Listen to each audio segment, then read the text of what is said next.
Hey guys, how's it going? Mark here from Mixit Studios. If you're new to the channel, then welcome. I'm going to do another React style video today. We're looking at Grimes Delete Forever. This is more of a React slash kind of review sort of video. So with these React videos, some will be taking one format, some will be taking another. So there are going to be some tracks I've already heard before, but I hear them and I think this would be a good track to put my engineer head on and listen from that perspective and kind of dissect what's going on a little bit, production-wise, mix-wise, recording-wise, and all that stuff.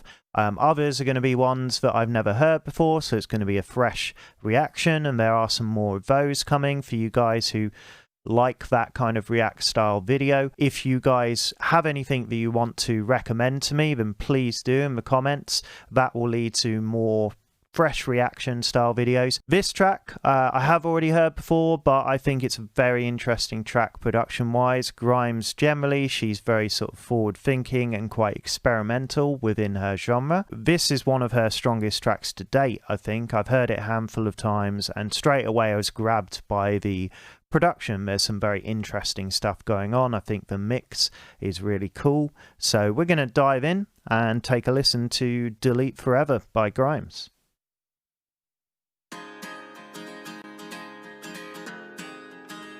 So yeah, straight away you have I like what's done to the acoustic guitar. It's got this bit crusher kind of effect on it, which makes it sound a bit lo-fi, a little bit warbly, a little bit weird.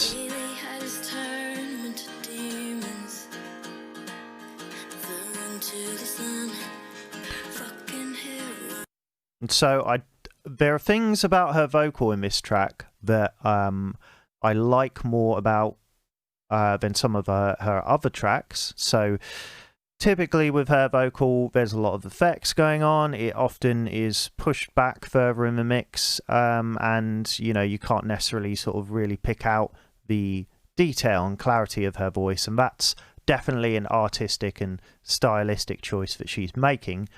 It's a little more upfront. You can grasp the lyrics more clearly in this track, and I do like that. It's a little bit more intimate, but then her vocal's still fairly thinned out. Typically, when you have a more upfront, intimate vocal, what makes it seem that way is that there is more body in the vocal, and a bit more like low-mid information, which makes it feel more upfront and more intimate. Her voice is typically on a lot of her tracks thinned out more. I like the stuff with the delays going on, and there's a bit of a ping pong effect going on panning wise from left to right. There's a nice spaciness, and I like the fact that her voice is thinned out a bit. It works. It's a little bit more upfront than usual, but yeah, it still has that kind of spacey sort of sound that we're used to with a lot of her vocals. I don't love I'm not sure if it was the way it was recorded or a mix decision. I feel like it was probably a bit of both,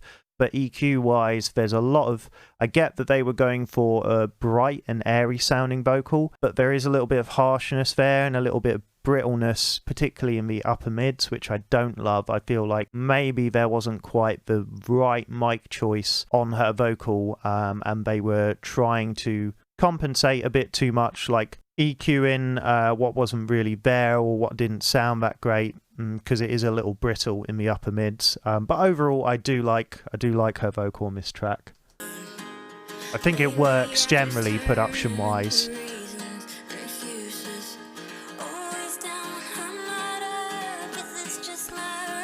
There's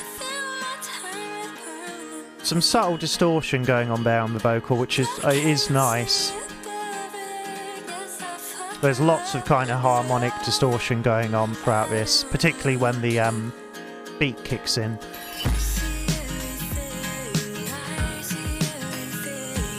I love how punchy it is when that beat kicks in. And I do like the dual kind of panning thing going on with the beat. Although I don't love the fact, I don't like when you have a kick drum hard pan right, which happens a lot in this track. The bass though, is awesome on this track. It really like lays a bed for the whole arrangement. It's like really deep and like thick. It's awesome. It adds a lot of impact.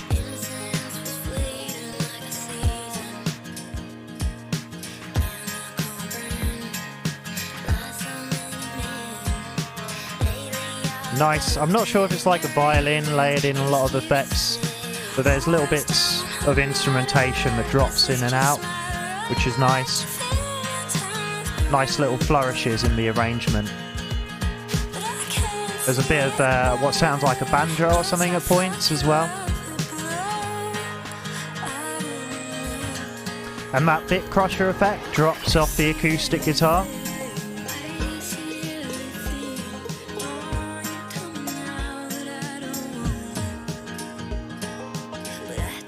Yeah, banjo. Definitely some banjo going on.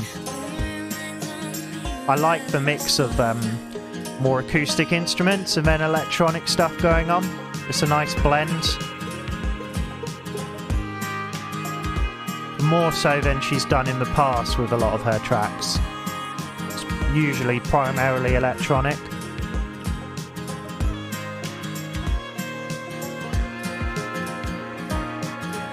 That tambourine that's hard pan to the right doesn't sound, sounds like an actual tambourine.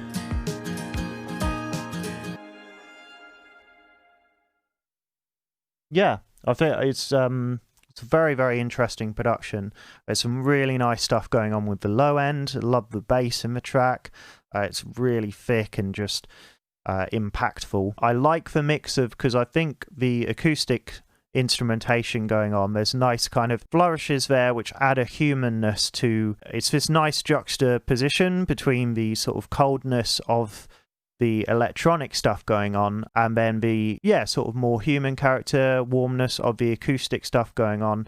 And again with the mix choices, like with that bit crusher on acoustic, the way her vocals thinned out a fair bit and the effects going on, again it's that kind of juxtaposition between like warmth and intimacy and then coldness and that separation between the listener and the artist of her vocal, where she doesn't necessarily allow it to be completely naked. I know that she sees herself as more of a like producer and artist and not so much a singer, so she maybe isn't like totally confident with her voice in that respect and feels the need to use a lot of effects and stuff, but not in a bad way. It's definitely works artistically for her, and I just really like the production. I think there's a lot of interesting stuff going on. It's a very cool track, and I'm excited to see what she does next. I think she's a very interesting artist. I would like to see her do